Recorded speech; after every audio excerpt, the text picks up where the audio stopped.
know? While Red Dead Revolver and Red Dead Redemption were both primarily made by Rockstar San Diego, Red Dead Redemption 2's development ultimately involved every single one of Rockstar Games' studios. Producer Rob Nelson told IGN that they did this out of necessity, and that it used to be that a 50-person team could make a game, and then it just got bigger and bigger and bigger.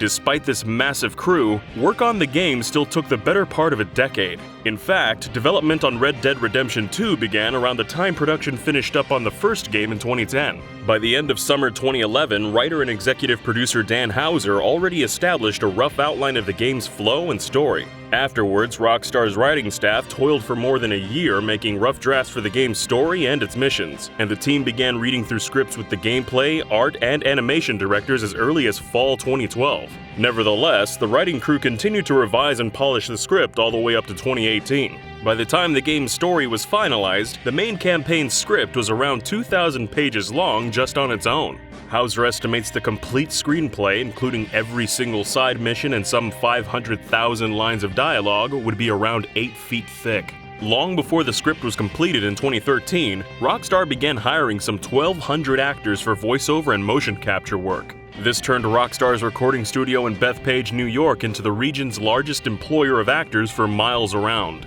Despite needing so many performers, Rockstar made sure not to use big-name actors in Red Dead Redemption 2. Houser claimed this was done for 2 reasons. First, the team felt that players' immersion could be broken if they heard a famous voice they recognized, and second, to avoid dealing with overblown egos on set. Houser recalled some nasty fights with Burt Reynolds in GTA Vice City and Chuck D in GTA San Andreas. Some performers, such as Gabriel Sloyer, who portrayed Javier Escuela, worked on the game for around 5 years. If there had been a conflict on set for this long, it could have halted the project entirely. Interestingly, when Sloyer joined the production, he wasn't told what game he was working on or even the name of the character he was playing. However, he and his fellow actors soon put 2 and 2 together after realizing they were in a Western-style game being made by Rockstar.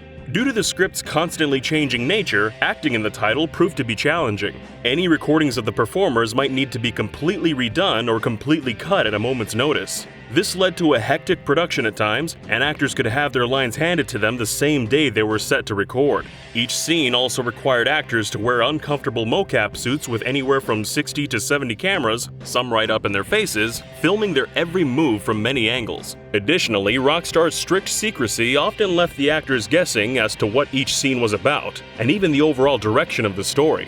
Red Dead Redemption 2's designers also took advantage of the game's long development cycle as best as they could, constantly testing to find out what worked and what didn't. This led to hours worth of content being removed from the game leading up to its release. For example, a mission where the player would fend off bounty hunters on a train was cut, after everyone realized the mission wasn't as fun as they envisioned. The team also toyed with procedurally generated missions as well, but the idea was ultimately dropped. This was because the content failed to live up to Rockstar's high standards and heavily stood out against the game's handcrafted missions. Another aspect that proved especially troublesome was striking a balance between realism and fun. Developers spent a great deal of time balancing the firing rates, reload speeds, and feel of every firearm in the game so that they seemed as realistic as possible without being too cumbersome. As well as recreating real-world weapons for the game, Rockstar even recreated old shopping catalogs from the late 1800s and early 1900s for the game's stores. Even the style of the typefaces and art are imitated in the game. Another aspect of the game that developers spent a lot of time on was historical references. Red Dead Redemption 2 features multiple serial killers based on real people.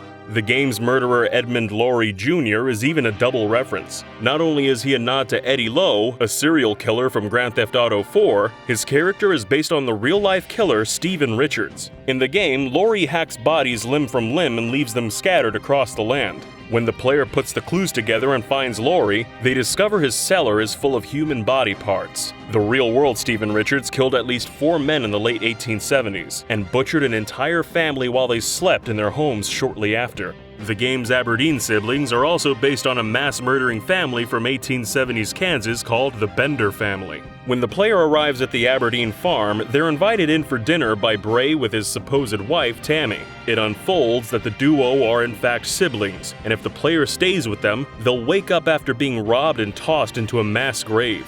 Similarly, the real-life Bender family included siblings John and Kate, who also claimed to be married at times. The murderous family ran a general store and inn called the Wayside Inn. Travelers from the Osage Trail would stay for the night, but end up in a mass grave beneath the floorboards, never to wake again. The title has other historical nods. Throughout the game, a group called the Pinkertons are also mentioned several times. Much like in the game, Pinkerton is a real-world detective agency that was founded in 1850 and still exists to this day. One of the best-known achievements of the Pinkerton group in real life was exposing a plot to kill Abraham Lincoln. They prevented the murder from occurring 4 years before Lincoln was ultimately assassinated by John Wilkes Booth. The game even puts a spotlight on the women's suffrage movement. One scene in particular recreates a famous picture of Sophia Dulip Singh, a suffragette that campaigned in the UK in the early 1900s. Some realistic aspects were also put into the game to add more emotional weight to the player's actions. Producer Rob Nelson remembers one incident in particular while playing an earlier build of the game, when his horse was mortally injured from a cliff fall. Not having the necessary medical supplies at hand, he dashed over to the nearest town to find some, but by the time he returned, it was too late. His horse had already passed away. However, when he tried whistling, the horse magically came back to life. Nelson told IGN, "I was like, that sucks, because I was about to have a real moment here, so we're changing that now. Things have to cost something to mean something." Similarly, Red Dead Redemption 2's emphasis on social interaction was born out of a desire to make the game more interesting. Hauser told GQ, "We were chafing against the fact that we'd made this great world and you could only interact with someone by pushing, punching, or shooting someone. It was getting boring. We wanted to put more talking in the game, but it had to feel like an action. It should still feel very punchy so you don't get bogged down in reading."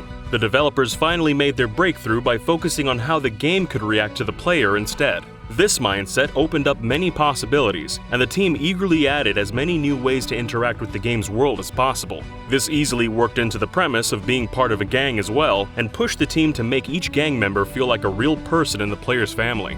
Furthermore, Rockstar wanted to ensure that each character felt like they had a life outside their exchanges with the player.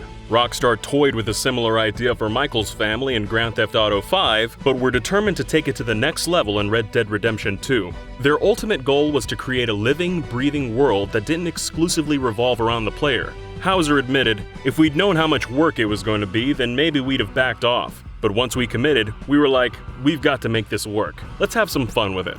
This seems to have paid off, however, as Red Dead Redemption 2 became a hit among fans and critics alike, outselling the original Red Dead Redemption in just 8 days, and becoming the best-selling and highest-rated console game of 2018. However, the ambition of the game seems to have come at a cost to its developers. In October 2018, Vulture published an interview with Dan Hauser, where Hauser claimed that Rockstar employees had worked 100-hour weeks multiple times in 2018. Many interpreted Hauser's statement to mean the entire company was working 100-hour weeks for extended periods of time. Not only was this seen as Hauser boastfully talking about crunch time, but this also brought up past accusations. Wives of Rockstar San Diego employees complained about the staggering amount of mandatory overtime employees faced during development of the original Red Dead Redemption. In response, Rockstar published a statement clarifying that the 100-hour week statement from Hauser was only referring to the game's senior writing staff. This had apparently only continued for a total of 3 weeks, and was a group that included Hauser himself.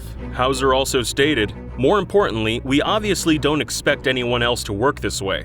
Across the whole company, we have some senior people who work very hard purely because they're passionate about a project or their particular work, and we believe that passion shows in the games we release. But that additional effort is a choice, and we don't ask or expect anyone to work anything like this." Despite Hauser's response, Rockstar employees spoke out about the company's culture of excessive crunch time and reiterated that the working for Rockstar involved mandatory overtime. Since many of these workers operate on salary-based contracts, they were never compensated for overtime hours, and as is common in the games industry, the only additional compensation for workers come in the form of bonuses that are entirely based on the sales performance of the games they worked on. Did you also know that Red Dead Revolver started out as a slapstick arcade action game based on the NES game Gunsmoke? Or that the original Red Dead Redemption soundtrack was so technically complex that it took 15 months to make? For more facts, check out the DidYouKnowGaming video on Red Dead Redemption.